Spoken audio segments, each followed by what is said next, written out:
இரட்சகர் இயேசு கிறிஸ்துவின் நாமத்தில் உங்கள் அனைவருக்கும் என்னுடைய அன்பின் வாழ்த்துக்கள்.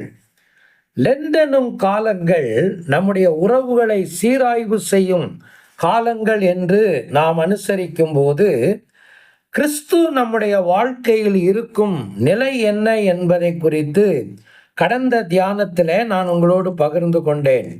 வருகிற ஞாயிற்றுக்கிழமையை குருத்தோலை ஞாயிறாக திருச்சபை அனுசரிக்கிற இந்த காலகட்டங்களிலே அதை குறித்த சத்தியத்தை நான் உங்களுக்கு கடந்த தியானத்தில் பகிர்ந்து கொண்டேன்.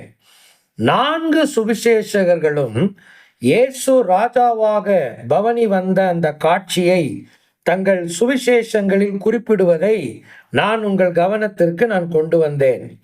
அதிலே போன தியானத்தில் இயேசு நம்முடைய வாழ்க்கை சார்ந்த நிலையிலே ராஜாவாக அங்கீகரிக்கப்பட்டிருக்கிறாரா என்பதற்கான தியானத்தை நாம் கேட்டோம். இந்த தியானத்தில் லூக்கா எழுதின நற்செய்தி நூல் 19ஆம் அதிகாரம் 29 46 வசனங்கள் வரைக்கும் அடங்கி இருக்கிற இதே நிகழ்வின் சத்தியத்தை லூக்கா குறிப்பிடுகிறதை நாம் கவனிக்கலாம். இந்த பகுதியிலே மற்றவர்கள் குறிப்பிடாத ஒரு காரியத்தை லூக்கா குறிப்பிடுகிறார். இயேசு இவ்விதமாக பவனியாக வந்தபோது, அவர் எருசலேமுக்கு அருகாமையிலே வந்தபோது அவர் அதை பார்த்து கண்ணீர் விட்டு அழுத காட்சியை குறித்து அவர் பதிவு செய்கிறார். 41வது வசனத்தில் இருந்து 44வது வசனம் வரைக்கும் லூக்கா அதை பதிவு செய்கிறார். ஏன் ஆண்டவர் எருசலேமுக்காக கண்ணீர் வடிக்க வேண்டும்? மேசியாவை காலாகாலங்களாக எதிர்பார்த்து கொண்டிருந்தவர்கள் யூதர்கள். ஆனால் அந்த மேசியா உலகத்தில் வந்தபோதோ அவர்கள் கண்களுக்கு அது மறைவாய் இருந்தது. அவர்கள் அவரை ஒரு தேசமாக, ஒரு இனமாக, மேசியாவாக அவர்கள் அங்கீகரிக்கவில்லை. இதுதான் ஆண்டவருடைய வேதனை, இதுதான் ஆண்டவருடைய கண்ணீர். இன்றைக்கு வரைக்கும் இந்த தியானத்தை நீங்கள் கேட்கிற இந்த நிமிஷம் வரைக்கும் இஸ்ரவேல் ஒரு தேசமாக, ஒரு இனமாக இயேசுவை இன்னும் மேசியாவாக அங்கீகரிக்கவில்லை என்பதுதான் மிக வேதனையான காரியம். எனவே ஆண்டவர் அவர்களுடைய திரும்புதலுக்கான அழைப்பை அவர்களுக்கு கொடுத்து ஆண்டவர் கண்ணீர் வடித்ததை குறித்து நீங்கள் அங்கே வாசிக்கலாம். ஆண்டவர் சொன்ன காரியம் என்ன? 42வது வசனத்தில், உனக்கு கிடைத்த இந்த நாளிலாகிலும் உன் சமாதானத்துக்கு ஏற்றவைகளை நீ அறிந்திருந்தாயானால் நலமாயிருக்கும். சமாதானத்துக்கு ஏற்ற காரியங்கள் என்றால் என்ன காரியம் அது? அடுத்த வசனத்திலே வாசிக்கிறோம், உன்னை சந்திக்கும் காலத்தை நீ அறியாமல் போனபடியினால். என்ன அது சந்திப்பின் காலம்? மேசியா அவர்களை சந்திக்க வந்தார் என்பதுதான் அந்த சந்திப்பின் காலம். அந்த சந்திப்பின் காலத்தின் கருத்தை உணராமல் அவர்கள் அவரை நிராகரித்ததினாலே சமாதானத்துக்கு ஏற்றவைகளையும் அவர்கள் நிராகரித்து விட்டார்கள். அப்படியானால் அவர்களுடைய மனத்தன்மை என்ன? கடினமான இருதயம், முரட்டாட்டம், அறியாமை, இவைகளினால் அவர்கள் நிறைந்திருந்ததைத்தான் ஆண்டவர் கண்டு மனதுருக்கத்தோடு அவர் கண்ணீர் வடித்ததை நாம் இந்த பகுதியிலே கவனிக்கிறோம். அருமையான சகோதரனே, சகோதரியே, இன்றைக்கு நம்முடைய வாழ்க்கையிலும் இது உண்மை அல்லவா? வேத வசனத்தின் அடிப்படையிலே மேசியாவை நாம் அறிந்திருந்தாலும் வாழ்க்கை அனுபவத்திலே அவரை நாம் இன்னும் நம்முடைய வாழ்க்கைக்குள் பிரவேசிக்க நாம் அனுமதிக்கவில்லை. அவருடைய சந்திப்பை நாம் இன்னும் ஏற்கவில்லை.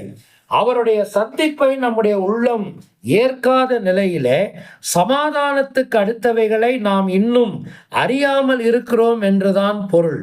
இது எவ்வளவு வேதனையான காரியம் அல்லவா? உன்னுடைய வாழ்க்கை நீ ஆராய்ந்து பார்க்க வேண்டும். ஆண்டவர் கொடுத்த ஒரு அறைகூவல், ஆண்டவர் கொடுத்த ஒரு அழைப்பு, மனம் திரும்புதலுக்கான அழைப்பு, திரும்பி வருதலுக்கான ஒரு அழைப்பு, மேசியாவின் அடையாளத்தை அவர்கள் புரிந்து கொள்வதற்கான ஒரு அழைப்பு. இந்த அழைப்பை அவர்கள் நிராகரித்தார்கள். எனவேதான் ஆண்டவர் வேதனையோடு கீழே இருக்கிற வசனத்தை ஆண்டவர் சொன்னார் 43 உன்னை சந்திக்கும் காலத்தை நீ அறியாமல் போனபடியினால் சத்துருக்கள் உன்னை சூழ மதில் போட்டு உன்னை வளைந்து கொண்டு எப்பக்கத்திலும் உன்னை நெருக்கி உன்னையும் உன்னிலுள்ள உன் பிள்ளைகளையும் தரையாக்கி போட்டு உன்னிடத்தில் ஒரு கல்லின் மேல் ஒரு கல் இராதபடிக்கு செய்யும் நாட்கள் உனக்கு வரும் என்றார் என்பதாக அந்த வேத பகுதி முடிகிறது. எனவே ஆண்டவர் அவர்களுக்கு மிக குறுகிய காலத்தில் நடக்க போகிற நியாய தீர்ப்பை குறித்து ஆண்டவர் அவர்களுக்கு அறிவிக்க வேண்டியிருந்தது.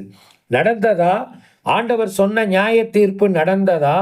ஏறத்தாழ அடுத்த ஒரு 30 அல்லது 40 ஆண்டுகளுக்குள்ளே அந்த தீர்க்க தரிசனம் நிறைவேறியது. ஆண்டவர் சொன்னபடியே ஒரு கல்லின் மேல் ஒரு கல் இராதபடிக்கு அவர்கள் தேவாலயம் இடிக்கப்பட்டு தரைமட்டமாக்கப்பட்டு உலகெங்கிலும் யூதர்கள் சிதறி போகும் ஒரு நிலையை அடைந்தார்கள் என்பதை திருமறையிலே நீங்கள் வாசிக்கிறீர்கள். நண்பர்களே, கடவுளுடைய எச்சரிப்பின் சத்தம் உங்கள் காதுகளிலே விழுகிறதா? நீங்கள் அவருடைய அழைப்பின் குரலுக்கு செவி சாய்ப்பீர்களா? அவருடைய சந்திப்பை நீங்கள் ஏற்றுக்கொண்டு சமாதானத்துக்கு ஏதுவான வாழ்க்கைக்கு உங்களை நீங்கள் அர்ப்பணித்திருக்கிறீர்களா? வெறும் ஒரு ஆசரிப்பாக இந்த குருத்தோலை ஞாயிறை நீங்கள் பார்க்காமல் திரும்பி கடவுளிடத்தில் வருவதற்கான ஒரு அழைப்பாய் ஏற்றுக்கொண்டு கடவுள் பக்கமாய் திரும்புங்கள். ஆண்டவர் உங்களுக்காய் கொண்டிருக்கிற மனதுருக்கத்தையும் பாரத்தையும் நீங்கள் உணர வேண்டும். ஆண்டவரிடத்திலே கெஞ்சுங்கள். ஆண்டவரே, இந்த நாட்களிலாவது என்னை சந்திக்கும் காலத்தை, எனக்கு கொடுக்கப்பட்டிருக்கிற தருணங்களை உணர்ந்து கொள்ள கிருபை தாரும் என்று மன்றாடுங்கள். பிரார்த்தனை செய்வோம். அன்பின் தகப்பனே, எத்தனையோ காலங்கள் நாங்கள் மன கடினமாகவே இருக்கிறோம். உம்முடைய அழைப்பின் சத்தத்திற்கு நாங்கள் செவி கொடுக்காமலே இருக்கிறோம். எங்கள் வாழ்க்கையிலே ஒரு மாற்றத்தை கொண்டு வாரும். உம்முடைய சந்திப்பை நாங்கள் ஏற்றுக்கொள்ள உதவி செய்யும். சமாதானத்தை சுதந்திரித்துக் கொள்ள கிருபை தாரும். இயேசுவின் நிமித்தமே வேண்டிக் கொள்ளுகிறோம் நல்ல பிதாவே. ஆமேன்.